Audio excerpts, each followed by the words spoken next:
Earlier in this series, I attached a PDF to a prompt and asked questions about it. The model read the whole thing inside its context windows and gave me answer. That's fine for a short document, but what about 200 pages or 1000 pages across 50 files? It won't fit.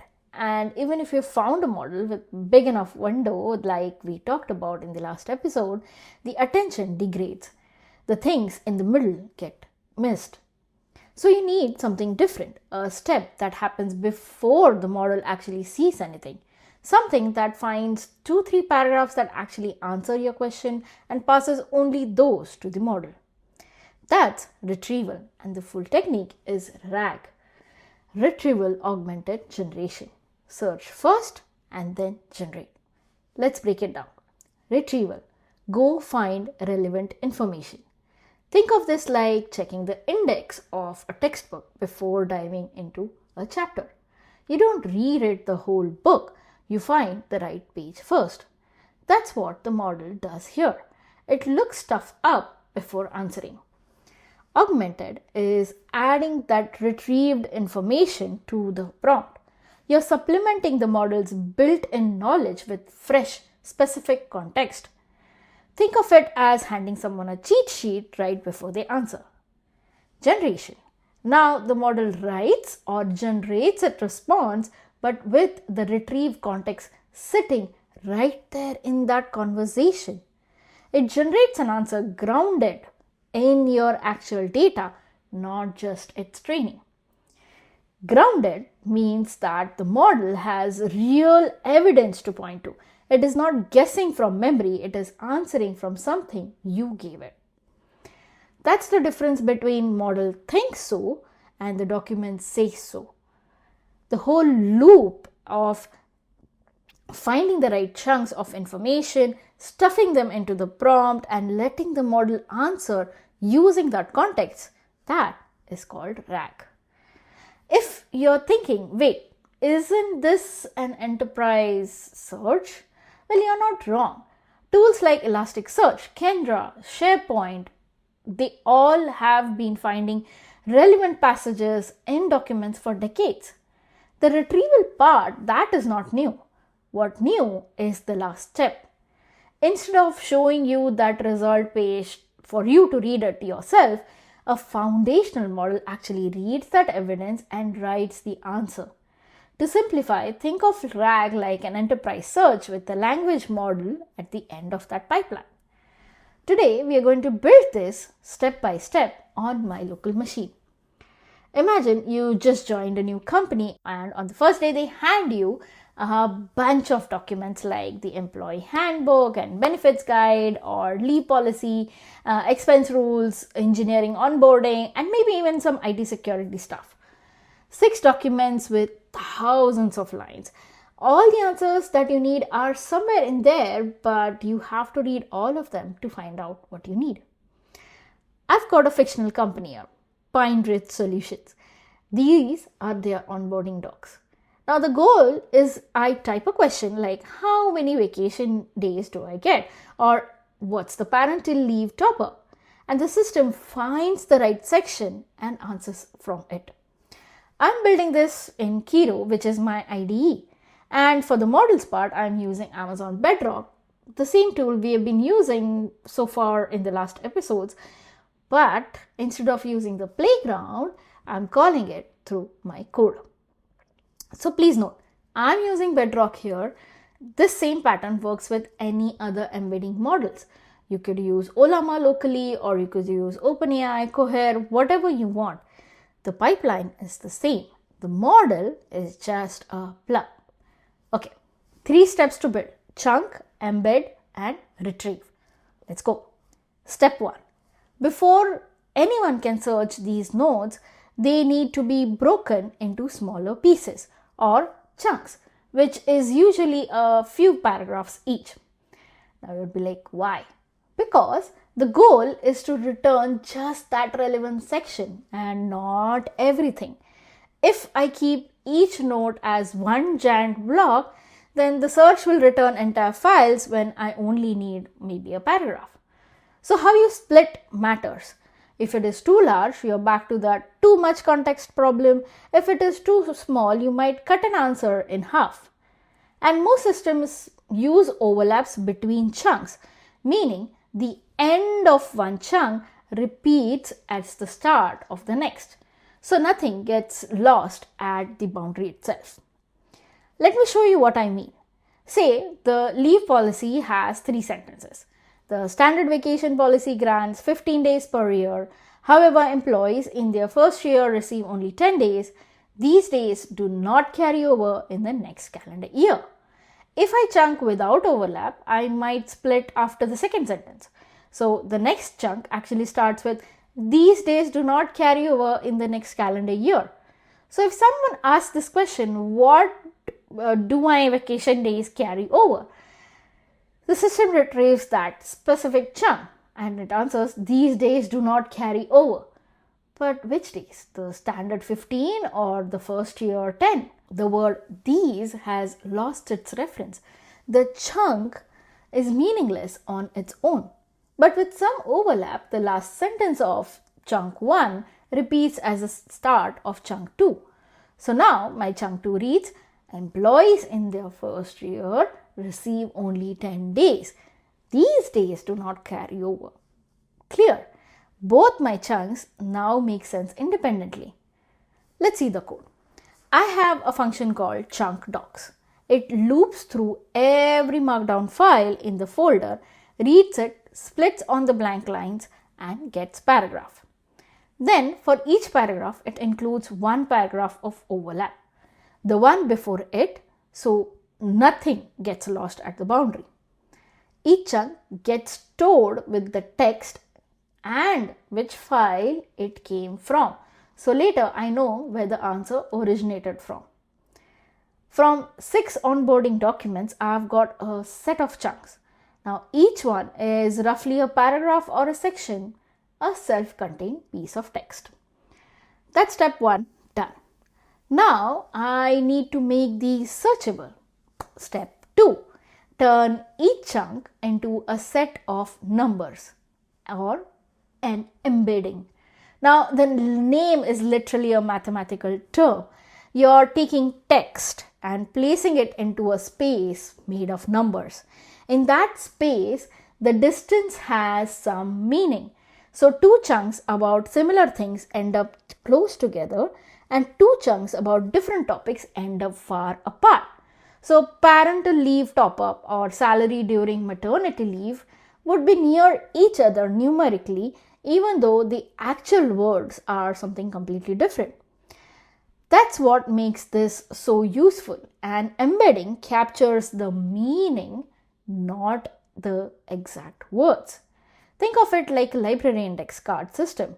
The card doesn't contain the whole book. It captures enough about the content to help you find the right book when someone asks. A specialized model called an embeddings model does this conversion for us. Remember, it is not the same model that is generating your answer. It is a different model for a different job. The embeddings model is very small, it's fast, and in simple terms, it actually just turns your text into searchable numbers. I'm calling Amazon Bedrock, specifically the Titan text embeddings model. Here there are 2 functions, embed text, which takes a single piece of text, sends it to Bedrock, gets back a list of 1024 numbers, and that's the embedding. And then there is embed all function that just loops through every chunk, calls the function for each one API call per chunk. And it's actually printing a progress bar for us that we can see later on in the output, where every 20 chunks, I can see a progress, so I can see that if it's working or not. Now each chunk has a numerical fingerprint. That is my searchable index. Right now, these vectors are sitting in my program's memory, meaning this is a Python list on my laptop. If I close the script, they're gone. If I close the laptop, they're gone. I have to re-embed everything next time. Now, you'll hear the term vector a lot. Now, vector means like a list of numbers with some form of direction. Think of it as coordinates. An embedding is a concept and a vector is the format that it's stored in. Coming back to our demo, storing it in a short memory may be fine, like for a sample demo that I'm doing. 6 documents, it takes just 30 seconds every time to create them. But even for this small data set, I don't want to call the Embeddings API every single time that I'm running the script. So I'm saving these vectors to a local file, a cache, you can say. So next time when I run it, the script actually checks if the local cache exists. If it does, it loads it and then it skips straight to the search. That is local persistence. That's still running on my laptop, but it's a file. If I delete it, I can rebuild it. For thousands of documents or a system that is serving actual real users, you would not want to be storing it on a local file. You would want to store these vectors somewhere proper. AWS recently launched something called as S3 vectors, which is what it sounds like. It's S3 but built for storing and searching vectors natively. No database setup, you don't need any infrastructure. You just create a vector bucket and you put your embeddings in there and you query them. That's it. Same durability and availability as your regular Amazon S3 service. There is also something called as OpenSearch Serverless or PG Vector if you want Postgres setup, or you could use Amazon Bedrock's knowledge bases, which handles the whole pipeline as a managed service. Same concept in all these cases, it's just not a Python list anymore. Okay, step 2 is done. We have created our embeddings. Now let's go to our final step, which is searching. Now, last step is someone asking a question. Now that question gets embedded with the same model, same kind of numbers. And then we compare the question's numbers against all the chunk numbers. The closest match are my search results. This is semantic search. It is matching by meaning and not exact words. So if the handbook says remote work policy and I ask about working from home rules, it catches the match because the meaning is so close. Now the retrieve function here takes that question, embeds it with the same title model, so it's the same number space as the chunks. Then it is comparing this question's number, again every chunk's number using the cosine similarity, which is just a way to measure how close two vectors are. If the score is 1, it means it's very identical. 0 means completely unrelated. So it sorts by score and it is actually returning top 3. So the top 3 chunks, these will be my evidence. I pass these to a generational model along with my question. So same Bedrock, but now we are using different model. We use Titan for the embeddings and we use Claude for answering. Now here if you see my function generate answer, it is taking the retrieved chunks, labels each one with each file it came from, and it is building a prompt. The prompt tells Claude, you are answering question about Pine Ridge Company policies. Use only the context below. If the answer is not there, say so. Then it passes that context and the question to Claude via Bedrock's Converse API and it gets the response. There it is. What is RRSP matching policy? The retrieval found the right section from the benefits guide. Claude read those chunks, gave me a structured answer. Dollar for dollar match, up to 5% base salary, starts after 90 days, vesting schedule. Great. All of this is grounded in the actual document, not from models training data, from my company's benefits guide, right? And I can see exactly which chunks are used to build that answer. That is my citation. I can point to the source. If the answer is ever wrong, I know where to look for. Now the full pipeline, chunk, embed, retrieve, generate is running on my laptop, like one file of Python. It's about 60 lines of code and it works fine. So let's take a recap. If you are just getting started, RAG is how you get AI to answer questions about your documents without pasting everything into the chat. It will search first, then answers from what it finds. 3 steps: chunk, embed, retrieve. The model never really sees the full document. It is just receiving the pieces that matches your question. If you are on the builder side, remember RAG is a pipeline with independently tunable steps. There's chunking strategies, there's embedding model, there's retrieval method, there's generational model. Each affect the quality on their own. First, build it simple. Then ask what happens when it gets a wrong chunk, right? Go deeper. So this works great when retrieval finds the right piece.